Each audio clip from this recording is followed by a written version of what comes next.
क्या करेंगे, रोड भी नहीं है, बिजली भी नहीं है, स्कूल भी नहीं है, कुछ भी नहीं है। हम लोग तो अनाथ है, ऐसे ही जाते हैं। कहने का मतलब है कि आप भारत के नागरिक होते तो हर एक सुविधा आपको दिया जाए। यहाँ बाढ़ का पानी आया था, डूब गया था। क्या दिक्कत है आप लोगों को? स्कूल का दिक्कत, बिजली का दिक्कत, सब कुछ का दिक्कत, बच्चा का सबका दिक्कत है यहाँ सर। नमस्कार, अभी हम मौजूद हैं बिहार के पूर्णिया जिला बैसा प्रखंड हरिया खाल आदिवासी टोला में अभी अब मौजूद हैं। नाव पलट जाए या मर जाए तो उसका जिम्मेदार कौन होगा? उसको भी देखने के लिए कोई नहीं। सरकार को तो शर्म से डूब के मर जाना चाहिए। बिहार में बाढ़ आया हुआ है और यहाँ आदिवासी टोला पूरे पानी में डूब गए थे, जिसकी सूचना हम लोग को मिली कि लोग मूलभूत सुविधा से वंचित है। बिजली नहीं है इन लोग के घर में, पानी नहीं है इन लोग के घर में, पढ़ने के लिए कोई भी यहाँ पे बच्चों के लिए सुविधा नहीं है। इंजीनियर महफूज साहब की टीम भी पहुंची हुई है, उनसे भी बातचीत होगी कि आदिवासी टोला के लिए उनके तरफ से क्या राय आती है। हमारे साथ इस वार्ड के मेंबर भी हैं, उनसे भी पूछा जाएगा कि आखिर यहाँ नल जल योजना की सुविधा आखिर क्यों नहीं। क्या नाम है आपका? मरंगकुड़ी। अच्छा, ये कौन सा टोला है, कौन सा जगह है? ये हरिया खाल। हरिया खाल है। हाँ। यहाँ बाढ़ का पानी आया था, डूब गया था। डूब गया था। हाँ।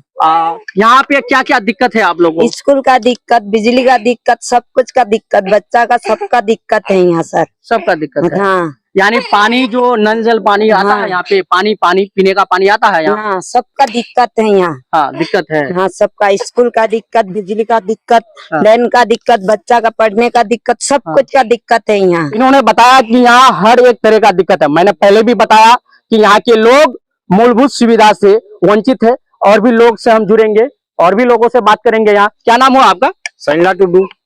ये कौन सा जिला में पढ़ते हैं आप लोग? पूर्णिया। पूर्णिया। ये प्रखंड कौन सा है? बैसा। बैसा प्रखंड है जी। सच सच बताइएगा, यहाँ दिक्कत क्या क्या होता है आप लोग? दिक्कत यहाँ है, लेन नहीं है, आपका स्कूल नहीं है, बाढ़ फिर चले आता है, इसी समस्या हम लोग का खराब है। आप लोग चाहते क्या है? रास्ता नहीं है, हम लोग का बिजली होना चाहिए, हाँ। स्कूल होना चाहिए। बिजली नहीं है, बिजली नहीं है, बिजली नहीं है गाँव में, तो आप लोग रहते कैसे? कैसे रहते हैं? अनाथ में रहते हैं। ये सुनकर आपको भी कहीं ना कहीं दुख महसूस हो रहा है कि ये लोग आखिर रह रहे हैं कैसे, किस तरह से रह रहे हैं। क्या नाम हुआ आपका? इतवार मुर्मू। आप यहीं के हैं? हाँ, यही के है। यहाँ बताया जा रहा है कि बिजली नहीं है। बिजली नहीं है, स्कूल नहीं है, जल नल योजना नहीं है और रास्ते नहीं है। हम लोग ऐसे ही जंगल में रहते हैं। जंगल में कब तक रहिएगा? अब क्या करेंगे, जब तक सरकार नहीं देगा तो हम लोग तो ऐसे ही हम लोग को रहना पड़ता है। आप लोग भारत के नागरिक हैं? भारत का नागरिक नहीं होते तो फिर यहाँ कैसे हैं? या हिंदुस्तान। कहने का मतलब है कि आप भारत के नागरिक होते तो हर एक सुविधा आपको दिया जाता, कि जिस तरह से मानव को दिया जाता है, एक आदमी को दिया जाता है, उस तरह से आपको दिया जाता। आपके यहाँ आप बता रहे हैं ना बिजली है, ना पानी है, ना शौचालय है, ना आपके पास स्कूल है, कुछ नहीं है। क्या नाम है भाई साहब आपका? दिलीप किसको। आप यहीं के हैं? यहीं के रहने वाले। आप लोग कितने साल से यहाँ पे रह रहे हैं? हम तो जब से पैदा हुए यहीं पर हैं। दादा और पिताजी यहीं पर गुजर गए। यहीं पे गुजर गए। पिताजी है अभी। हाँ, पिताजी है। हाँ। यहाँ बिना पंखा के आप लोग सो रहे हैं? बिना पंखा के सो रहे हैं। लाइट नहीं है, बिजली नहीं है, रास्ता नहीं है, कुछ भी नहीं। इसी वजह से हम लोग भी नहीं पढ़ पाए, अनपढ़ हैं अभी तक रहे। हाँ। अच्छा, बच्चों को कैसे पढ़ाएंगे आप लोग? दिशा कैसे बदलेगा? अब यही देखिए, हम लोग बच्चों को कैसे पढ़ाएंगे? इतना नदी भर जाता है तो पानी पूरा फुल होता है, कैसे भेजेंगे बच्चों को? सरकार कोई सुविधा हम लोग को नहीं दिया है। दोस्तों, मेरे पास कोई शब्द नहीं है जो मैं बोल सकूं, लेकिन यहाँ के लोगों के बात को सुनने के बाद और यहाँ के जो स्थिति हम देख रहे हैं, यहाँ के जो दशा दिशा देख रहे हैं, कहीं ना कहीं हम लोग को रोना आ जाता है कि आखिर ऐसा इन लोग के साथ कहा जाता है कि शैताना व्यवहार, आखिर क्यों, ऐसा क्यों? मैं बार बार कह रहा हूं कि यह लोग भी भारत के नागरिक हैं, यह लोग को भी जो है हर एक सुविधा मिलना चाहिए। क्या नाम है आपका? गंगराम मुर्मू। आप यहीं से हैं? जी। क्या दिक्कत है, थोड़ा बताइएगा, खुल के बताइएगा। दिक्कत यहाँ पे स्कूल का दिक्कत है, रोड का दिक्कत है, बिजली का दिक्कत है। रोड बिजली का दिक्कत है, कुछ भी नहीं है, बहुत परेशान है। आप लोग जो मार्केट जाते हैं तो कैसे जाते हैं? नाव जाते हैं। नाव से? हाँ। अगर ये महानंदा नदी में पानी फुल रहता है तो फिर नाव से ही जाते हैं। तो हाँ, डर नहीं लगता है? डर तो लगता है। हाँ। डर तो लगता है, रोड नहीं तो कैसे जाना तो होगा ही। क्या नाम है बाबू? सबीना मरंटी। आप भी यहीं के हैं? जी। पढ़ती है आप? जी। कितने क्लास में पढ़ती है? 7 स्कूल का नाम क्या है? मेरी स्कूल नेवरी स्कूल नाम है। किससे जाते हैं पढ़ने के लिए, कैसे? लाभ से नाव से जाते कैसे हैं स्कूल? नाव से जाते हैं। नाव से। स्कूल का नाम क्या है? नेवरी स्कूल। नेवरी स्कूल है। नाव से आना जाना करते हैं। जी। कैसे होगा इस तरह से पढ़ाई, कैसे होगा नाव से आना कैसे जाना? होगा, ऐसे जा रहे हैं, क्या करेंगे, रोड भी नहीं है, बिजली भी नहीं है, स्कूल भी नहीं है, कुछ भी नहीं है, हम लोग तो अनाथ है, ऐसे जाते हैं। अब हम लोग उनका साथ देंगे। जी जी।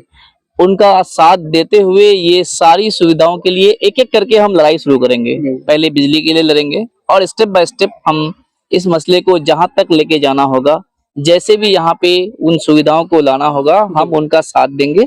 वो सारी सुविधाओं को, जैसे कि बिजली नहीं है, बिजली क्यों नहीं है, सरकार जवाब देगी इस मसले पे।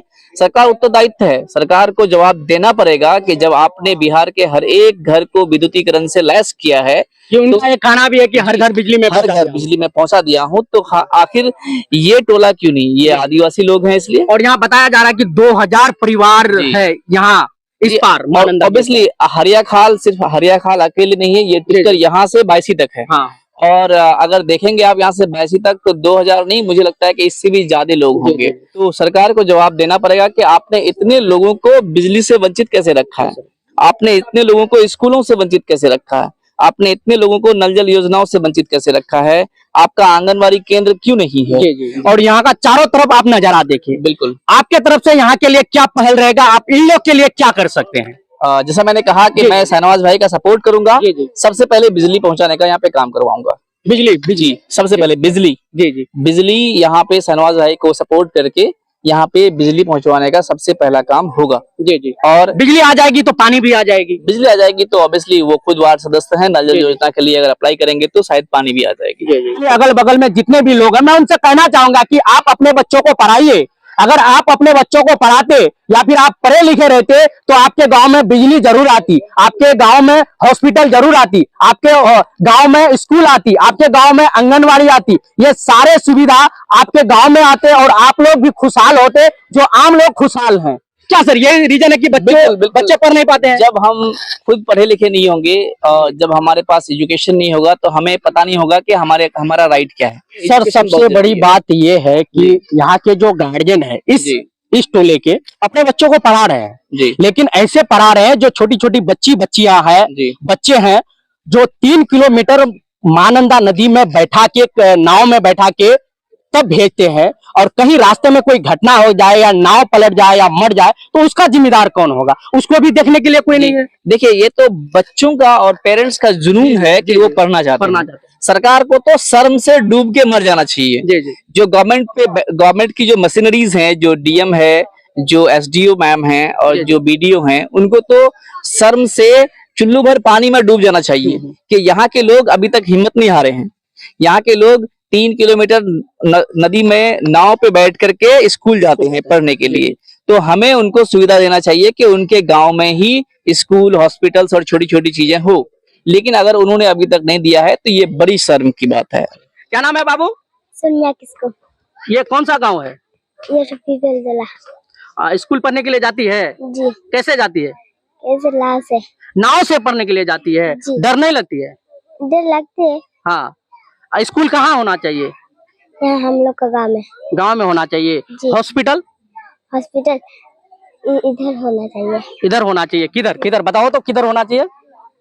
उधर होना चाहिए। दोस्तों, इस बच्ची के हौसलों को सलाम करना चाहिए, और बच्ची बोल रही है कि स्कूल यहाँ होना चाहिए, हॉस्पिटल हमारे गांव में होना चाहिए। नाम हुआ आपका? जी, शाहनवाज नाम हुआ। यहाँ के हम वार्ड सदस्य भी हैं। जल योजना का सुविधा नहीं है, कारण क्या है? कारण ये है कि इससे पहले जो मुखिया और मेंबर जो थे यहाँ पे, यहाँ का बहुत सारा चीज जो है कहीं और हो गया है। हाँ। दूसरे वार्ड में हो गया है। जैसे कि नल जल योजना का टैंकी यहाँ के लिए था, लेकिन इसको जो है 9 नंबर वार्ड में कर दिया। अभी भी वो मौजूद है, जो हरिया खाल के नाम पे 12 नंबर के नाम पे पैसा उठ के कोई और ले रहा है, जिसका मतलब मंथली भी है। पानी तो खैर यहाँ पे मतलब आप देख ही रहे हैं, यहाँ का था वो, यहाँ से हटा करके वहाँ कर दिया गया है। अच्छा, यहाँ के लिए आप क्या क्या कर रहे हैं? देखिए, यहाँ के लिए एक बहुत बड़ी लड़ाई है। जी जी। और यहाँ पे जो है, आप ब्लॉक में जाइए, किसी भी अधिकारी को कहिए, कुछ सुनने वाला नहीं है। समझ में नहीं आता है क्या आदिवासी सुन करके सरकार इग्नोर कर रही है क्या इस बात को?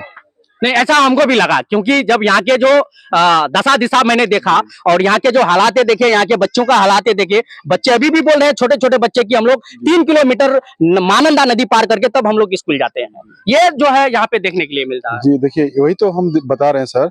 यहाँ पे देखिए कितना मर्तबा कहा गया कि यहाँ पे शौचालय नहीं है इन लोगों के पास, शौचालय का कम से कम मुहैया कराइए। किसी के पास इंदिरा आवास नहीं है।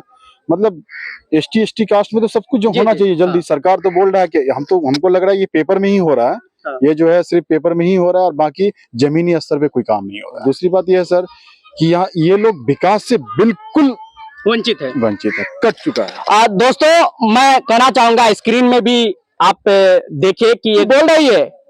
मैंने यह बात बच्ची के मुंह से सुनने के बाद मेरा रूह कांप गया और आंखों से कहीं ना कहीं आंसू टपक रहे हैं, क्योंकि बच्ची का कहना है कि हमारे गांव में सुविधा क्यों नहीं, किस लिए नहीं, हम लोग को अधिकार आखिर क्यों नहीं दिया जा रहा है।